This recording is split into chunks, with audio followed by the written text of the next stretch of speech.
G'day everyone, welcome back to another tipping video on the channel. Today I'm going to be going over my tips for round 4 of the 2024 AFL season. Feel free to leave a like and subscribe if you do go on to enjoy. And let's kick it off with my tips from last week. Okay, my tips from round 3, and I managed to get myself a 4 out of 8. So yeah, the tipping form not the greatest at the moment, so I went with Brisbane because of the home field advantage, but Collingwood got it done. Easy tip really with Carlton, can't be really tipping north at the moment with their defence. Went with the Dockers over the Crows, the Saints over Essendon. How about the Dons though? Had a thrilling finish, Jake Stringer kicking that winner, absolute beautiful stuff. Went with Port Adelaide just because at home and maybe their forward half would really get clicking, but Melbourne's defence was superior. Bulldogs, really easy tip there over the Eagles. Was bullish on Richmond, was very bullish on Richmond, and how about that? Should have tipped them. They got a massive upset win, terrific performance from them, and the Cats against the Hawks, pretty easy tip there, so 4 out of 8 in the end. Okay, now moving across to my tipping leaderboard update. Nobody in the competition did get 8 out of 8, which, you know, fair enough. It was very tough to get all the tips correct this round, but Shay S, 𝐼𝐴 𝐷𝐿𝐴 and 𝐼𝐾5 did get 7 out of 8, which was the highest out of the comp. And currently leading my competition, it is Shannon Humphreys with a total score of 34. Okay, so let's kick off with my tips for gather round. First game up, we have the Crows hosting the Demons at Adelaide Oval, Thursday night football. It's another game for the Crows where they are hosting it under national TV lights, so they surely do not want to get their pants pulled down again. And yeah, 0-3 start, they've just been very ordinary. They were the highest scoring side last year, but they have looked like one of the worst scoring teams. They only kicked 4 goals against Fremantle. Going forward, they've looked very stubborn. They haven't taken short options. They've just booted it long when kicking forward to centre, and also defensively, they have been a bit of a mess as well. So really, both ends of the ground is a bit of a trouble. Yes, in the midfield, they have been able to win it out, but it's just really their overall connection has really cost them, obviously, the wins early on in the season. Whilst for Melbourne, they are looking like, again, a top quality team heading into 2024 and later into this season. Apart from their loss against the Swans, their forward half use has been much better. Ben Brown back in the side against Port Adelaide looks like the answer, I think, for their forward line. Just really improves their structure and had a great game, as well as their defence is looking really superior too. Without Stephen May, 𝐓𝐿𝐴 was really good in the air, as well as their role players like Kade Chandler and Alex Neil-Bullen applying heat, using it well inside 50. They're moving it well, they're defending well, and they played here last week against Port Adelaide. Much tougher side on paper, they got the win, so you'd feel like they'd knock off Adelaide here with ease, but there's just something brewing, I think, with the Crows where they need to get a win. Look at like Richmond from last week, for example. You know, the stakes were high.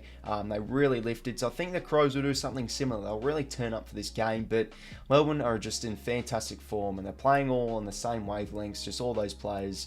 So I'm going to be going Melbourne here. I just think they'll be too good for Adelaide. I think the Crows will play much better, really improve their use inside 50. I think that's an area where they really need to improve this week. But just think Melbourne, their defence is really good at the moment, and I think they'll build off that and get the win here on Thursday night. So we'll go Melbourne, maybe a bit of a cagey fair, but they'll run away with it and win by 17 points. For the Friday games now, first one up at Norwood Oval, we've got the Brisbane Lions hosting the North Melbourne Football Club.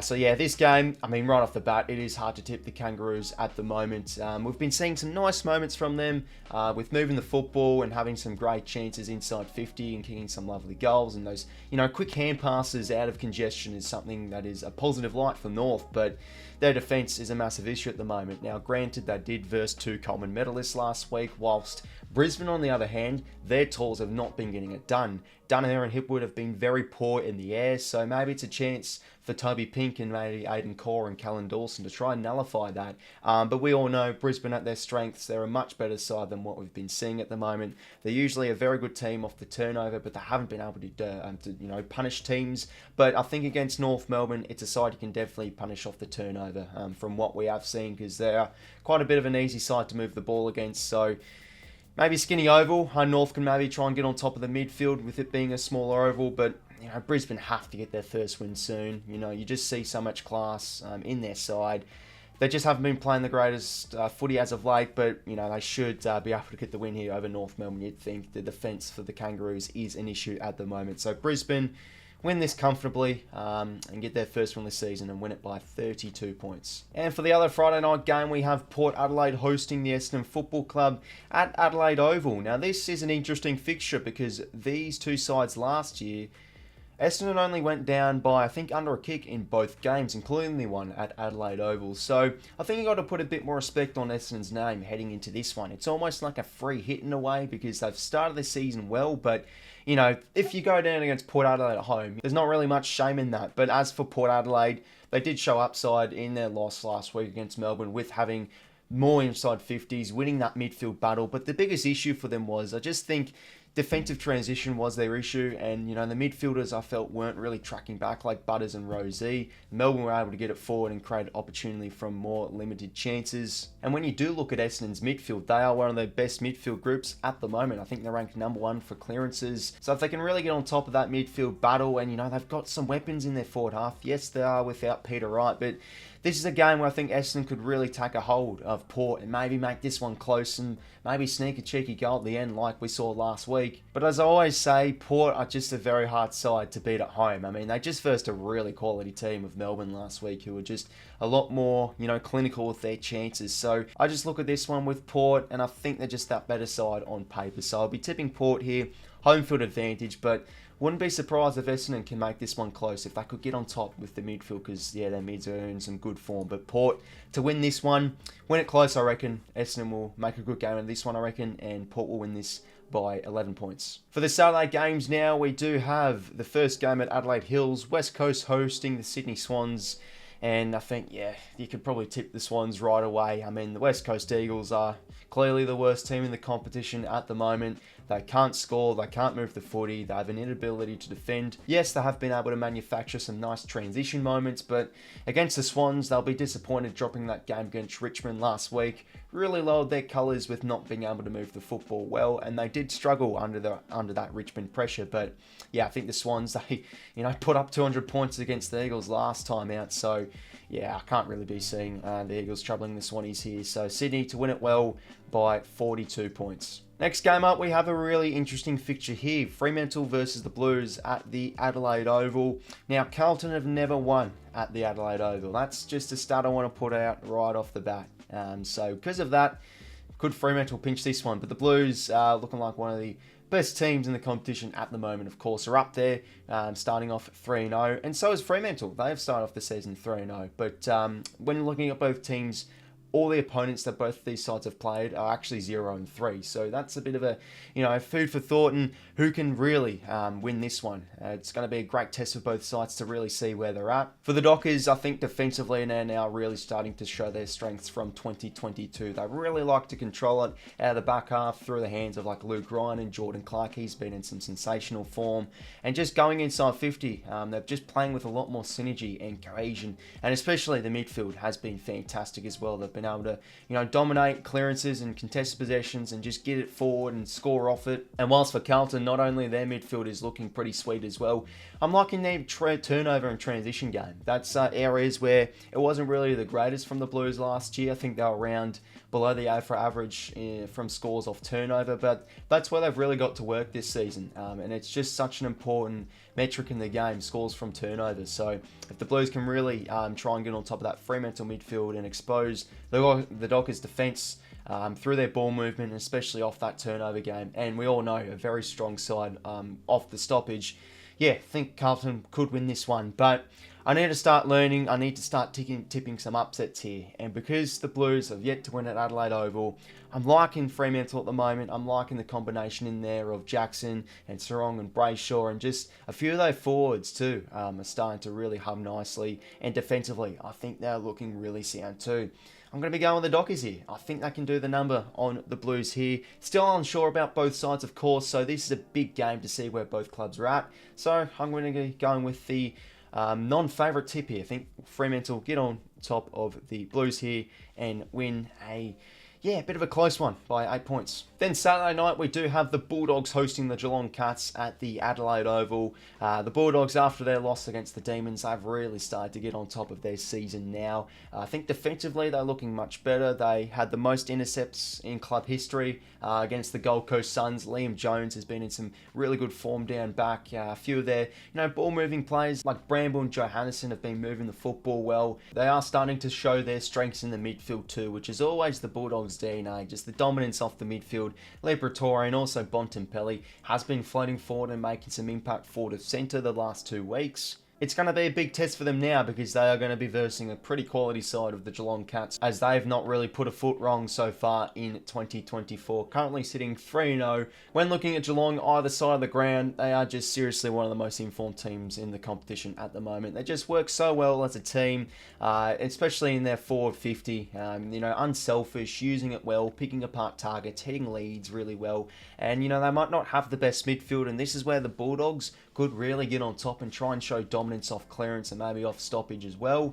But that's at the same time the Cats' defence. I tell you what, it's looking good. They just set up behind the footy really well, and they can force also forward half turnovers too. So the Cats, for me, are looking a really informed team. Don't know about the Bulldogs yet. Probably against those better sides, because look what happened against Melbourne. So I'll back in Geelong here, liking their defensive setup. The midfield could get exposed potentially, but I trust that defence. And for me, the forward 50 use and that cohesion, they're going to be looking like a very strong scoring side heading into the next few weeks. So I think the Cats get this one done over the Doggies. Maybe a game that could go either way early on, but Geelong run away with it and win it by 20 points. Sunday games now. First one up, we have GWS hosting the Gold Coast Suns at Adelaide Hills. Gold Coast definitely out of form a little bit. They had a really poor performance against the Bulldogs 2 weeks ago. Going inside 50 really let them down. They were just very soft around the coalface and didn't really close down the Bulldogs forwards that well when the ball went inside their defensive 50. So if the Suns want to beat any chance, I think they've just got to be hard at the footy. We all know Gold Coast, when they get on top, they're a very good contested side. They're a very good clearance side. So the onus is on obviously Rail and Flanders and 𝐼𝐻𝐿 to really try and win that midfield battle, because I think if they can do that, every chance here to pick up this game. But the Giants, again, both teams off the bye, so we really don't know. Usually when teams come off the bye, they can play a little bit rusty. But GWS just looking like the better side at the moment. Defensively, working very well as a back six. They love to move the footy through the corridor, which Gold Coast, I think, probably do struggle to defend. Yeah, I think the Giants get the job done here. Again, off the bye, maybe Gold Coast could turn up, but I think the Giants will be too good. So we'll go GWS to run away with it, and they'll win by 19 points. Then the next Sunday game, a really good looking matchup here. The Tigers hosting the Saints at Norwood Oval. Now this one, small oval, so I think this one could be a close one. Just a lot of stoppages, I think it'll be. Not really a free-flowing game. And how about the Tigers last week against the Swans? Just fantastic. I had a feeling they'd turn up because, they were really wanting and trying to strive and succeed to get that first win under 𝐼𝐻𝐿𝐿. And just collectively as a team, they worked fantastically in terms of pressure and forcing turnover. The Swans conceded 19 scores off turnover. That's the most they've ever had in 5 years. Mostly because of just Richmond's fantastic pressure, and they've played with a lot more confidence when moving the football. They, picked apart targets in the corridor. So I think this will be a game, though, that will be won in the midfield because just of that smaller ground. So Saints will obviously be filthy with their loss against Essendon last week. They probably should have been up by a few more goals at the main break and probably at quarter time as well. But just after half time, they really lost their probably cohesion and composure going inside their forward 50, which has been their issues when they have lost games. They do get back in Max King, which will definitely help, I think, their forward craft a whole lot, because his contested marking is, I think, key when the Saints do go inside their forward half. So tough one to tip here. I really like the Tigers. I know that Dustin Martin will come back in, but geez, you got to feel for their injury woes, unfortunately. No Lynch, no Bolter. Now, Baker, he probably will get off the suspension, as he probably should. So he'll probably play. I'm only assuming. So with those personnel issues, Tigers have been playing well without the injuries. So I really like them here. But no Lynch and Bolter does make me question this one. So I'll go with the Saints. I think they'll bounce back. They would have been filthy with that result last time out and show a bit more cohesion going inside their forward 50. So the Saints to pick up a close one. I think this one could go right down the wire. Saints to win it by 8 points. And the final game of the round, we do have the Pies host the Hawthorn Football Club at the Adelaide Oval. Collingwood were really able to bring back sort of their brand and DNA in last week's win over the Brisbane Lions. Really move the football much better, able to break congestion and just show a lot more, a lot better ability moving the football end to end with breaking through congestion, giving those hand passes. I think a lot more of their forwards were a lot more alert and they were moving the football better. They defended well, and especially their pressure was fantastic. So I think against the Hawthorn side, where their defence and probably inability to play 4 full quarters, you think the Pies do the job here over the Hawks. But it is a bit of a bogey side, Hawthorn, for the Pies. They have really turned up in the past few games where they have played each other. They did play really good patches against the Cats, but I do fall back on that inability to play 4 full quarters factor, and I just think Collingwood, with getting that win last week, just think that gives the playing group and the footy club a whole new layer of confidence. So this is where I think the Pies will start to rack up the wins now and just, get the job done over the Hawks. But I think they'll give them a bit of trouble, so this one could be a bit closer than what people expect. But the Pies to be 2 good in the end and win it by 16 points. So overall, there were my gather round tips for the 2024 AFL season. Let me know what your tips are down below in the comments. Love to hear your people's opinions. Hopefully, I can bounce back with a better score heading into round 5. But hopefully you did enjoy, and until next time, I will talk to you later. See you later, fellas.